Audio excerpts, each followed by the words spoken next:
Yung kaka-engage mo pa lang tapos you and your fiancé are already fighting about your wedding motif. Hindi wedding venue or wedding budget yung pinag-aawayan nyo ha, kundi kung anong kulay yung isusuot ng mga abay at ng mga bisita. And somehow, this very simple topic turned into a 2-hour silent treatment. Wala nang nagpapansinan. Dati naman hindi kayo ganito. Before the engagement ring, you could talk for hours. Now, mabilis na kayong magkapikunan at magkatampuhan over something neither of you will even remember 5 years from now. Pero sa totoo lang, yung tampuhan nyo isn't really about the wedding motif. It was never about the wedding motif. By the end of this video, you're going to understand kung bakit napapadalas yung tampuhan or away ninyo ni groom during wedding planning. At kapag naintindihan nyo yung perspective ng bawat isa, mababawasan yung stress ninyo and you'll both have a better wedding planning journey as a couple.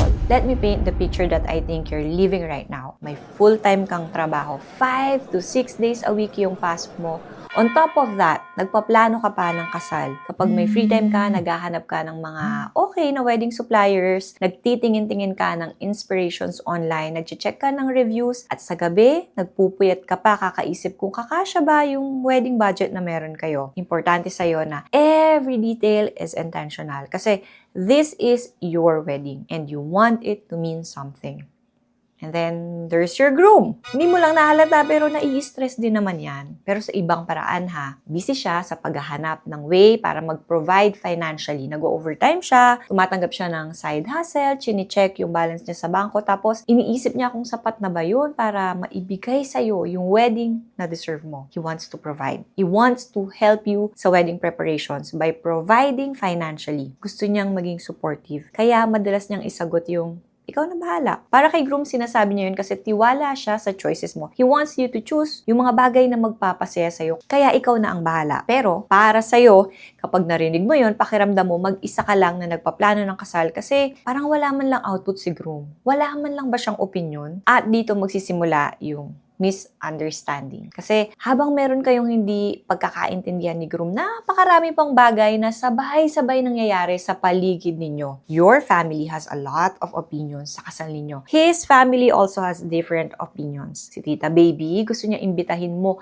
lahat ng kamag-anak ninyo. Tapos, pinapakuha pa sa yung ninong si Mayor. Your churchmates want to know kung magpo-provide ba kayo ng transpo para maka-attend sila. Your college friends are asking kung abay ba sila. Pati yung office mate mo na hindi mo naman ka-close has already asked kung pwede bang maging abay yung anak niya. Lahat ng tao sa paligid ninyo ay sobrang excited. Nakakatuwa na gusto nilang maging part ng wedding ninyo pero hindi mo rin maiwasan na ma-overwhelm kasi parang ang dami nilang gustong mangyari. Sobrang daming opinion and you don't want to offend anyone. Right now, you are planning the most expensive, most public, pinaka-emotional na event ng buhay mo for the first time with no event planning experience. You're expected to spend 6 to 7 digits, book suppliers, coordinate members of your entourage, makisama sa both sides of the family, tapos kailangan mo pang pumasok sa work every Monday. You have to reply sa emails, maghabol ng deadlines, and pretend na kunwari, hindi yung seating chart or guest list yung nasa isip mo. Parang dalawa yung full-time job mo. I think kahit sino yung nasa ganyang sitwasyon, talagang iinit agad yung ulo.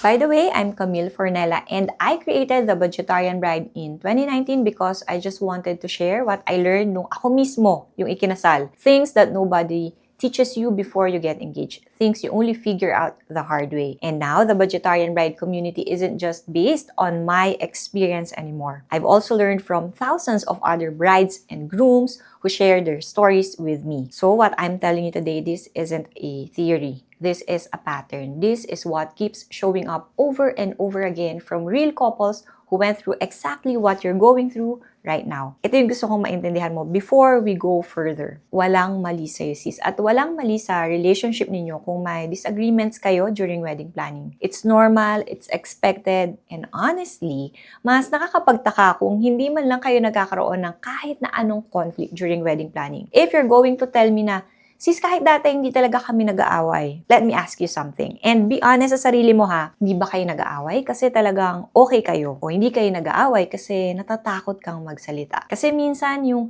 sobrang katahimikan sa isang relationship, hindi laging ibig sabihin na very peaceful and healthy yung relationship nila. Baka kasi takot kang mag-open up sa partner mo, you don't feel safe, baka sa tuwing i-open up mo yung topic that actually bothers you, natatakot ka na mauwi lang sa away. O baka, and this one hurts, pakiramdam mo, ini-ignore lang naman niya yung mga concerns mo. So, tumatahimik ka na lang. Act like everything is okay. Kinakaya mo na lang lahat na mag-isa. Kasi isipin mo lang, yung pinagdadaanan mo ngayon, you're handling so much. All at the same time, yung gastos, yung logistics, yung pressure galing sa halos lahat ng tao sa paligid mo. At syempre, di naman huminto yung usual na life mo para dito, di ba? Nagtatrabaho ka pa rin. And this is where it gets challenging para sa mga soon-to-weds.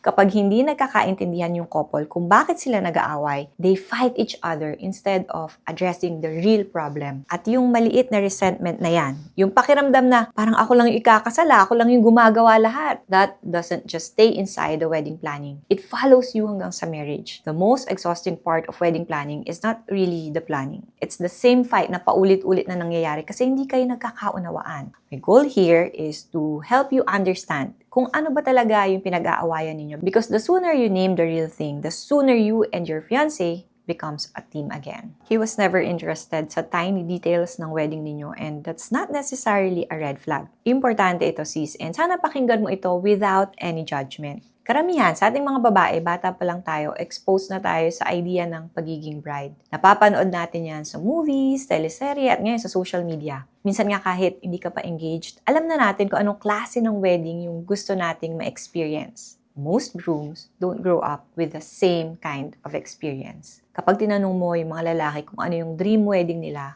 baka karamihan sa kanila hindi alam kung ano ang isasagot. Hindi naman dahil sa wala siyang pakialam sa'yo, pero dahil hindi kasi sila lumaking ini-imagine yung wedding in the same way. Kapag marriage kasi ang pinag-uusapan, mas madalas na pumapasok sa isip nila yung pagiging provider, pagbuo ng pamilya, pagbili ng bahay, or pagpapalaki ng mga anak. Yung mismong wedding day, lalo na yung sobrang daming details nito, kadalasan ngayon lang nila nalalaman dahil engaged na sila. Okay, hindi ko sinasabing okay lang na wala silang ambag sa wedding planning ha. Hindi ito excuse para pabayaan si bride na magplano ng entire wedding. Pareho pa rin kayong ikakasal, kaya pareho pa rin kayong may responsibilidad na magplano nito. Pero, kailangan maintindihan mo rin kung bakit minsan magkaiba kayo ng level of excitement at familiarity pagdating sa wedding planning. Isipin natin kung baligtad yung sitwasyon. Halimbawa, bibili kayo ng motor o sasakyan. Kung hobby ni groom yung mga sasakyan, malamang alam na alam niya yung iba't ibang brands, engine specifications, reliability, mileage, maintenance costs, at kung ano-ano pa. Samantalang ikaw, baka ang unang mapansin mo lang ay kung maganda ba yung kulay, kasya ba yan sa budget, komportable ba yung upuan, at kung gusto mo ba yung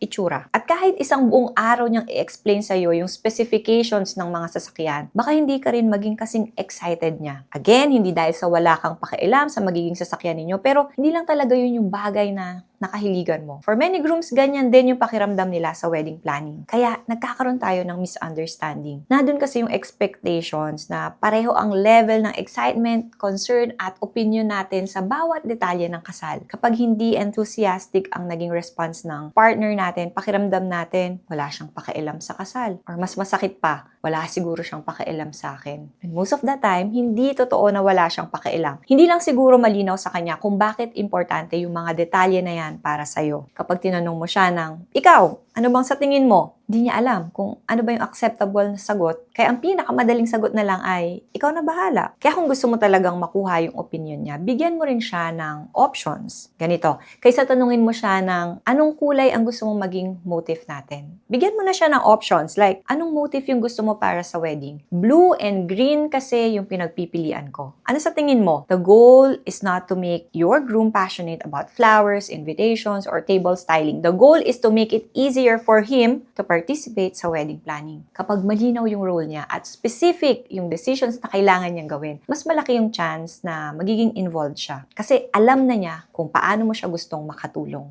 The guest list fight is actually a money fight in disguise. Lagi kong sinasabi yan, budget muna, then wedding date and wedding venue, tapos guest list. In that order. Yung guest list kasi, yan yung silent budget killer and it's one of the most stressful parts of wedding planning. Usually, ganito yan nagsisimula. You and your fiancé start with a rough idea. 50 people, intimate, yung mga taong importante lang talaga, yung i-invite ninyo. Then, si Tita Baby, biglang magme-message. Sabihan na raw niya yung ibang kamag-anak kasi baka raw magtampo kapag hindi naimbitahan. Then, yung boss ng fiancé mo, nag-e-expect na invited siya. Kasama yung asawa at mga anak niya. Then, your mom adds a few of her friends kasi pinagdarasal ka raw nila palagi. Then, someone sa side ni fiancé adds 5 more. Before you even realize it, your 50-person wedding is now 150 people. Yung budget nyo sa catering na triple na agad. And you and your groom are fighting each other about who invited who. Pero nagsimula kasi lahat ng ito when you did not set your boundaries early on. Every name added to the list without seriously deciding on your budget first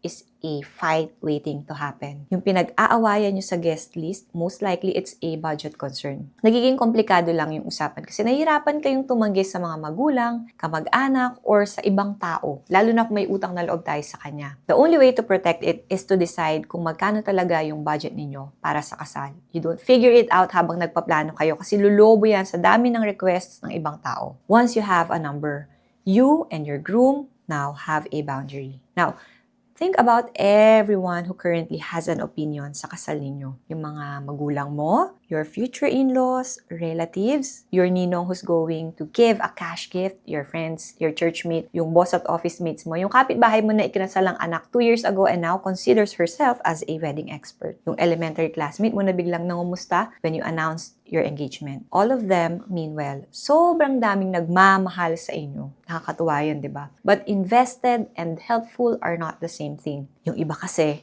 puro unsolicited opinions lang ang binibigay. Imbis na excited kang nagpaplano ng kasal, nako-confused ka tuloy. Nalilito ka na, baka nga mali ka at tama sila. At dito, medyo nagle-level up yung tampuhan o away ninyo ni groom kasi there's pressure coming from every direction. One of you ends up defending their family to the other.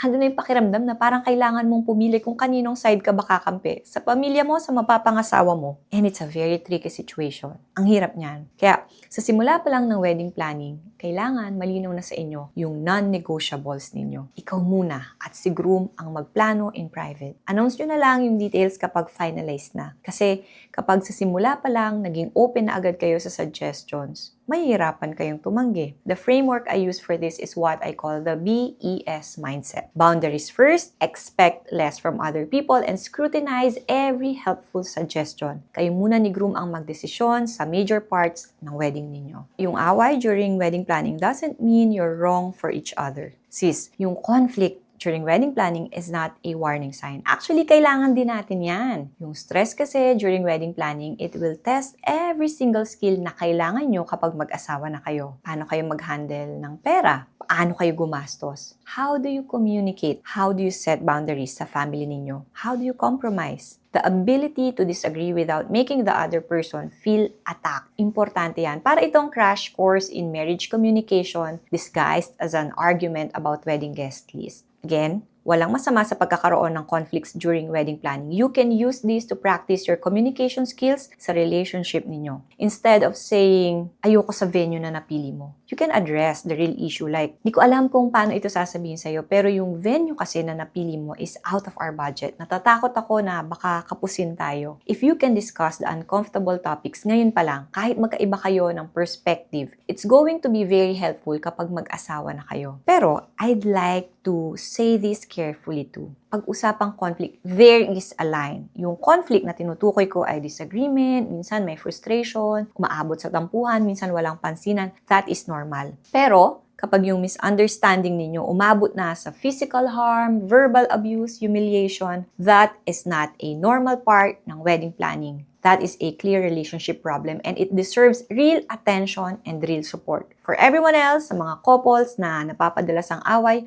o tampuhan, the question to ask in the middle of every argument is, what are we actually scared of right now? Answer that, and you'll find the real conversation underneath. Stop trying to have a conflict-free engagement. Hindi naman yan yung goal natin. That is not realistic. Actually, maraming brides sa the budgetarian bride community yung nakaka-relate sa topic na ito. Iba yung init ng ulo during wedding planning. Parang hindi ako to. Meron pa nga nagsabi na umabot na sila sa hamunan ng hiwalayan dahil sa sobrang stress. And the thing I always tell them is, ikaw pa rin naman yan. You are just under a lot of pressure that most people never deal with. Nagpaplano ka ng kasal for the first time while everyone's watching. while working full-time, while managing 2 families worth of expectations. Sis, don't be too hard on yourself. You're allowed to be overwhelmed. You're allowed to have a hard week. Give yourself that. Give your groom that too. He's also carrying things he might not be saying out loud. The goal is useful conflict, arguments that move you forward instead of just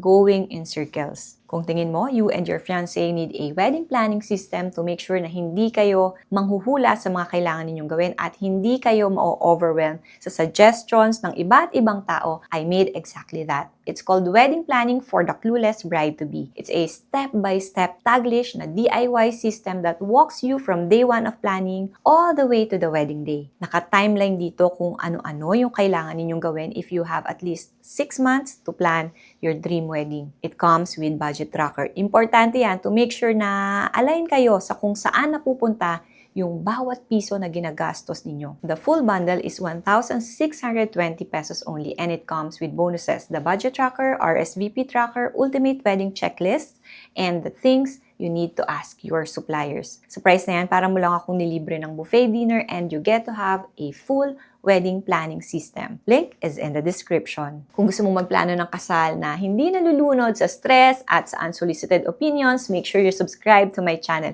Click the subscribe button and enjoy all the wedding planning tips here. Happy preps!